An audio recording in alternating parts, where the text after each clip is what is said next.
ಗೋಂಗೂರ ಚಟ್ನಿಯಲ್ಲಿ ಅನ್ನ ಮಿದ್ದು ಒಂದು ಉಂಡೆಯನ್ನು ಮಾಡಿ ಮಕ್ಳಿಗೆ ಕೊಟ್ಟರೆ ತುಂಬಾ ಚೆನ್ನಾಗಿ ಇಷ್ಟಪಟ್ಟು ತಿಂತಾರೆ. ಅಷ್ಟು ರುಚಿಯಾಗೂ ಕೂಡ ಇರುತ್ತೆ.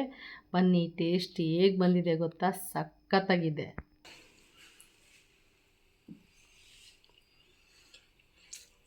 Puliyogare next level. ಟೇಸ್ಟ್ ಇದೆ.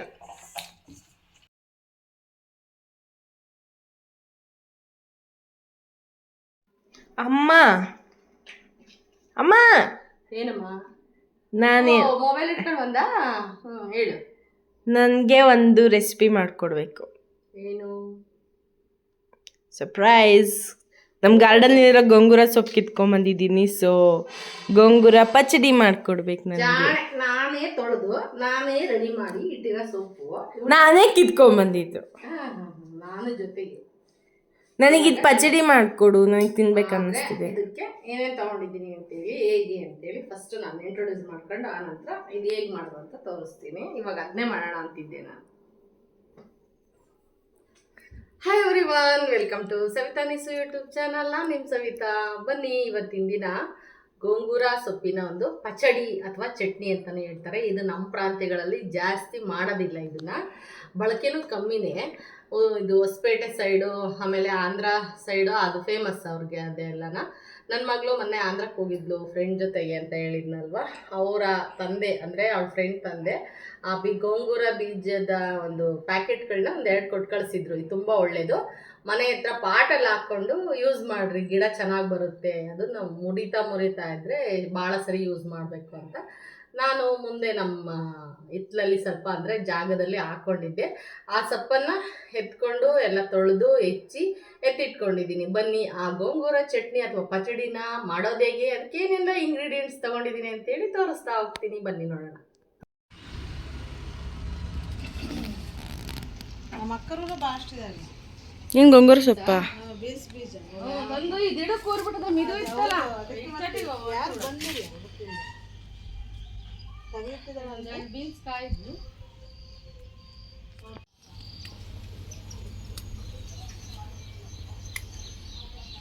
ನೀವು ಮಾಡಿದ್ದೀರಾ ಆಂಟಿ ಗೋಂಗೂರ? ಮೊನ್ನೆ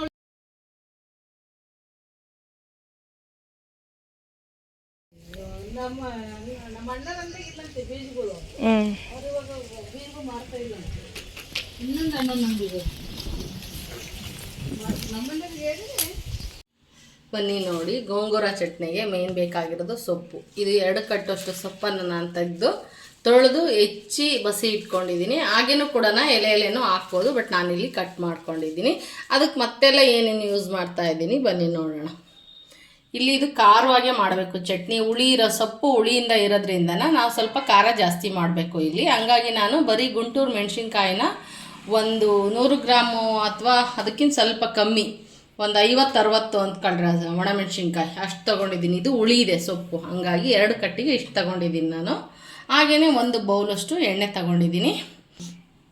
ಎಣ್ಣೆ ಯಾಕೆ ಇಷ್ಟೊಂದು ತೊಗೊಂಡಿದ್ದಾರೆ ಚಟ್ನಿಗೆ ಅಂತ ಅಂದ್ಕೋಬೋದು ನೀವು. ಇಲ್ಲಿ ಪ್ರಿಸರ್ವ್ ಮಾಡಬೇಕು ನಾವು ಈ ಚಟ್ನಿ. ಒಂದೇ ಸರಿಗೆ ದಪ್ಪನಾಗ ಹಾಕ್ಕೊಂಡು ತಿನ್ನೋದಲ್ಲ ಈ ಚಟ್ನಿಯ. ಸ್ವಲ್ಪನೇ ಅನ್ನಕ್ಕೆ ಹಾಕ್ಕೊಂಡು ತಿಂದರೆ ತುಂಬಾ ಟೇಸ್ಟಿಯಾಗಿರುತ್ತೆ. ಇದು ಆ ಥರ ತಿಂದ್ರೇ ಅನ್ನಕ್ಕೆ ತಿಂದ್ರೇ ಪಚಡಿ ತುಂಬಾ ಚೆನ್ನಾಗಿರುತ್ತೆ ಅಂತ ಹೇಳ್ಬಿಟ್ಟು ನಾನು ಇಲ್ಲಿ ಎಣ್ಣೆನ ಅದಕ್ಕಾಗಿ ಭಾಳ ಯೂಸ್ ಮಾಡ್ತಾಯಿದ್ದೀನಿ. ಅದಕ್ಕೆ ಏನೆಲ್ಲ ಇಂಗ್ರೀಡಿಯೆಂಟ್ಸ್ ಅಂದರೆ ಎಣ್ಣೆ, ಒಣಮೆಣ್ಸಿನ್ಕಾಯಿ, ಹಾಗೆ 1-2 ಬೆಳ್ಳುಳ್ಳಿ ಸಿಪ್ಪೆ ಬಿಡಿಸಿರೋ ಅಂಥದ್ದು, ಹಾಗೆ ಕರ್ಬೇವಿನ ಸೊಪ್ಪು ತೊಗೊಂಡಿದ್ದೀನಿ, ಸಾಸಿವೆ, ಜೀರಿಗೆ ತೊಗೊಂಡಿದ್ದೀನಿ. ಮಸಾಲೆಗೆ ನಾವಿಲ್ಲಿ ಕೊತ್ತಂಬರಿ ಮತ್ತು 2 ಸ್ಪೂನು ಜೀರಿಗೆ, ಹಾಗೆ ಇದು ಒಗ್ಗರಣೆಗೆ ಉದ್ದಿನಬೇಳೆ, ಕಡಲೆಬೇಳೆ, ರುಚಿಗೆ ತಕ್ಕಷ್ಟು ಉಪ್ಪು, ಹಾಗೆ ಮಸಾಲೆಗೆ 1/2 ಟೇಬಲ್ ಸ್ಪೂನಷ್ಟು ನಾನು ಮೆಂತ್ಯನ ಯೂಸ್ ಮಾಡ್ತೀನಿ. ಇಷ್ಟು ಸಾಕು. ಬನ್ನಿ ಇವಾಗ ಇದನ್ನೆಲ್ಲನೂ ಸೇರಿಸಿ ಹುರ್ಕೊಳ್ಳೋಣ. ಹಾಗೆ ಅದಕ್ಕೆ ಇಂಗು ಕೂಡ ಸೇರಿಸ್ತಾ ಇದ್ದೀನಿ. ತುಂಬಾ ಟೇಸ್ಟಿಯಾಗಿರುತ್ತೆ, ಪ್ರಿಸರ್ವ್ ಆಗೋ ಇಡೋದ್ರಿಂದ ಘಮನೂ ಹಾಗೆ ಇರುತ್ತೆ ಅಂಥೇಳಿ. ಬನ್ನಿ ಇವಾಗ ನಾವು ಫಸ್ಟ್ ಏನು ಮಾಡಬೇಕು ಅಂದರೆ ಒಣಮೆಣ್ಸಿನ್ಕಾಯಿನ ಹುರ್ಕೋಬೇಕು. ಸ್ವಲ್ಪ ಹುರ್ಕೊಳ್ಳೋಣ ಎಣ್ಣೆ ಹಾಕ್ಕೊಂಡು.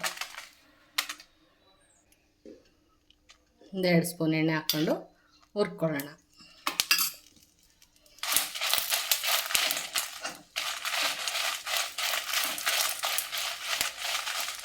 ಬನ್ನಿ ಇವಾಗ ಈ ಮೆಣಸಿನ್ಕಾಯಿ ಎಲ್ಲ ನಾವು ಮಿಕ್ಸಿ ಜಾರ್ಗೆ ತಕ್ಕೊಳ್ಳೋಣ.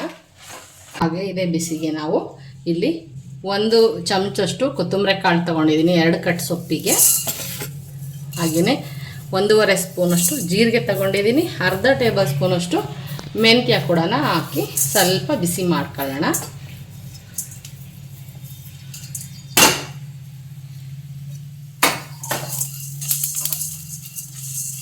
ಅದೇ ಎಣ್ಣೆ ಇದೆಯಲ್ಲ ಅದರೊಳಗೆ ಅದೇ ಸಾಕು.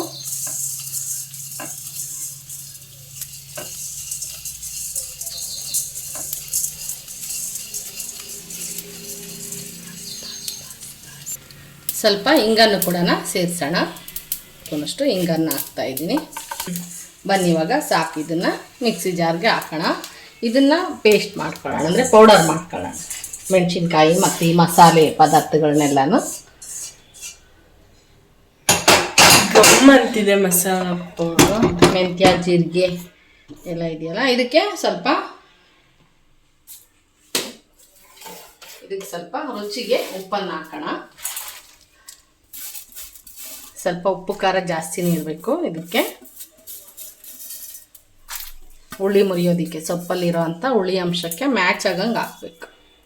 ಇವಾಗ ಇದನ್ನು ಪುಡಿ ಮಾಡ್ಕೊಳ್ಳೋಣ. ಅದಕ್ಕಿಂತ ಮುಂಚೆ ನಾನು ಈ ಗೋಂಗೂರ ಸೊಪ್ಪನ್ನು ಹುರ್ಕೋಬೇಕು. ಇದಕ್ಕೆ ಏನು ನೀರು ಏನು ಹಾಕೋಂಗಿಲ್ಲ, 1-2 ಸ್ಪೂನ್ ಎಣ್ಣೆಯನ್ನು ಹಾಕ್ಕೊಂಡು ಹುರ್ಕೊಳ್ಳೋಣ. ಅದರಲ್ಲೇ ಅದು ಸ್ಮ್ಯಾಶ್ ಆಗಿ ಕರಗತ್ತೆ ಸೊಪ್ಪು.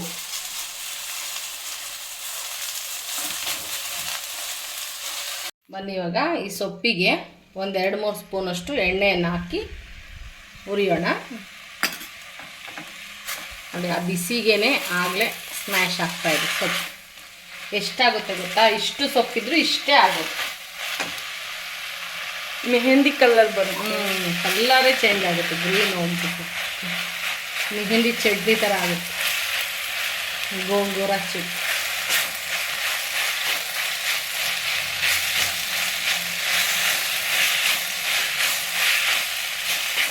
ಇದನ್ನು ಹಾಗೆ ಹುರಿತಾನೆ ಸ್ಮ್ಯಾಶ್ ಮಾಡಬೇಕು. ಬನ್ನಿ ಇವಾಗ ಇದು ಸ್ಮ್ಯಾಶ್ ಆಗ್ತಾ ಇರಲಿ. ಅಷ್ಟರೊಳಗೆ ನಾನೇನೆಲ್ಲ ಮಸಾಲೆ ತೊಗೊಂಡಿದ್ನಲ್ಲ, ಮೆಣಸಿನ್ಕಾಯಿ, ಅದನ್ನೆಲ್ಲನೂ ಕೂಡ ಒಂದ್ಸರ್ತಿ ಮಿಕ್ಸಿ ಮಾಡ್ಕೊಳ್ಳೋಣ.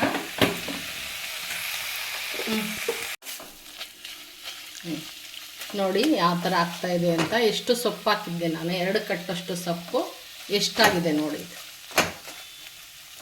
ಇವಾಗ ಮಸಾಲೆ ಎಲ್ಲ ಆಯ್ತಾ ನೋಡೋಣ. ಸ್ವಲ್ಪ ಸಣ್ಣೂರಿಗೆ ಇಟ್ಟಿದ್ದು ಸ್ಮ್ಯಾಶ್ ಆಗ್ತಾನೆ ಇರಲಿ.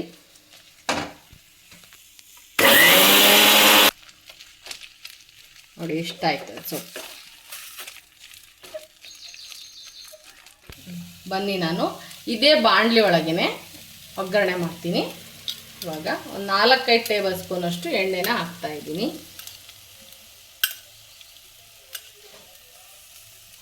ಸ್ವಲ್ಪ ಎಣ್ಣೆ ಕಾಯಲಿ. ಸಾಸಿವೆ ಹಾಕೋಣ.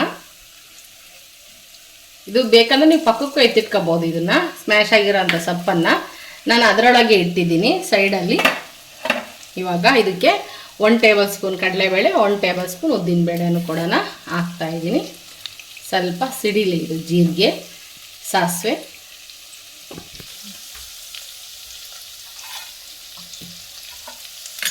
ಬನ್ನಿ ಇವಾಗ ಸಿಡಿತಾ ಇದೆ ಸಾಸಿವೆ ಜೀರಿಗೆ. ಇವಾಗ ಕಡಲೆಬೇಳೆ ಉದ್ದಿನಬೇಳೆ ತೊಗೊಂಡಿದ್ನಲ್ಲ ಅದನ್ನು ಕೂಡ ಇದಕ್ಕೆ ಸೇರಿಸ್ತಾ ಇದ್ದೀನಿ. ಸ್ವಲ್ಪ ಫ್ರೈ ಆಗಲಿ ಇಲ್ಲೇನೆ.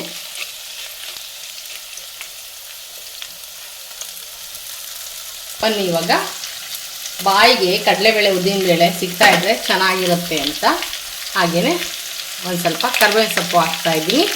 ಜೊತೆಗೆ ಬೆಳ್ಳುಳ್ಳಿನ ಜಜ್ಜಿಟ್ಕೊಂಡಿದ್ದೀನಿ, ಕಚ್ಚಾ ಪಿಚ್ಚಿ ಅಂತ. ನುಣ್ಣು ಜಜ್ಕೋಬಾರ್ದು. ಇವಾಗ ಇದನ್ನೆಲ್ಲ ಒಂದ್ಸರಿ ಹಾಕ್ಬಿಟ್ಟು ಕೊಡ್ಸೋಣ. ಜೊತೆಗೆ ಮಸಾಲೆ ಎಲ್ಲ ರುಬ್ಕೊಂಡಿದ್ವಲ್ಲ ನಾವು, ಅದನ್ನು ಕೂಡ ಇದಕ್ಕೆ ಸೇರಿಸೋಣ.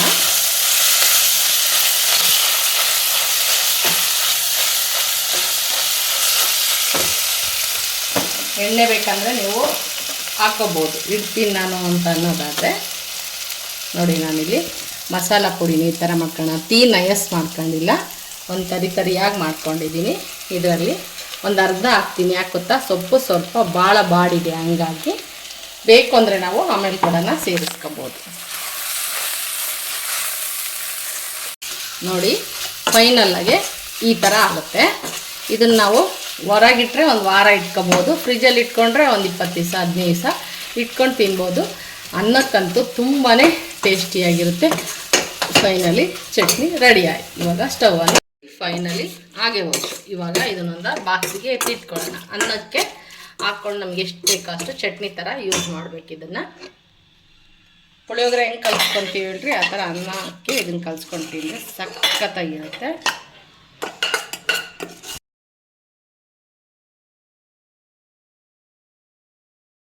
ನಾನಿಲ್ಲಿ ಒಂದು ಸ್ವಲ್ಪ ಅನ್ನ ಹಾಕ್ಕೊಂಡಿದ್ದೀನಿ, ಅದಕ್ಕೆ ಒಂದು ಸ್ವಲ್ಪ ಅಷ್ಟು ಚಟ್ನಿ ಹಾಕ್ತೀನಿ. ಈ ಬಾಣಲೆ ಒಳಗಿರೋದು ಗ್ರೇವಿನೇ ಇದಕ್ಕೆ ಮ್ಯಾಚ್ ಆಗುತ್ತೆ ಅಂದ್ಕೊತೀನಿ.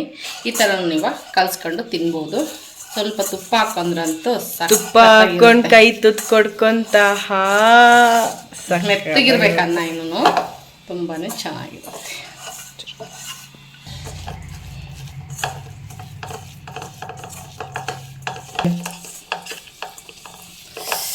ಗಮ್ಮಂತ ಸ್ಮೆಲ್ಲೇ ಸಖತ್ತಾಗಿದೆ. ಟೇಸ್ಟ್ ನೋಡೋಣ ಹೇಗೆ ಬರುತ್ತೆ. ಎಲ್ಲ ನನ್ನ ಕಾಪಿ ಮಾಡ್ತಿದೀಯಾ? ಸಕ್ಕತ್ತಾಗಿದೆ ಅಂತ ಹೇಳಕ್ಕೆ. ನೀನು ಯಾರು ನಾನು ಯಾರು ನೋಡಿ. ಈ ಥರ ಮಿತ್ಕೊಂಡು ಮಕ್ಕಳಿಗೆ ಎಲ್ಲರೂ ಕುತ್ಕೊಂಡು ತುಪ್ಪ ಹಾಕಿ ಸೂಪರ್ ಆಗಿರುತ್ತೆ.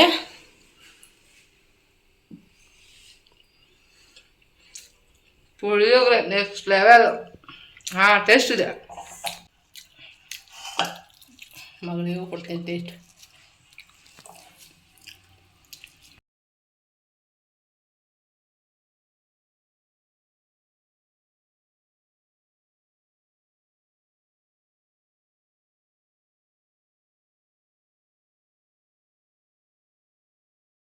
ನೋಡಿ, ಈ ರೀತಿಯಾಗಿ ಚಟ್ನಿನ ಮಾಡಿದ್ದಾಯಿತು. ನಿಮಗೆಲ್ಲ ನಾನು ಮಾಡಿರೋ ವಿಡಿಯೋ ಅಥವಾ ಪಚಡಿ ಇಷ್ಟ ಆಗಿದೆ ಅಂದ್ಕೋತೀನಿ.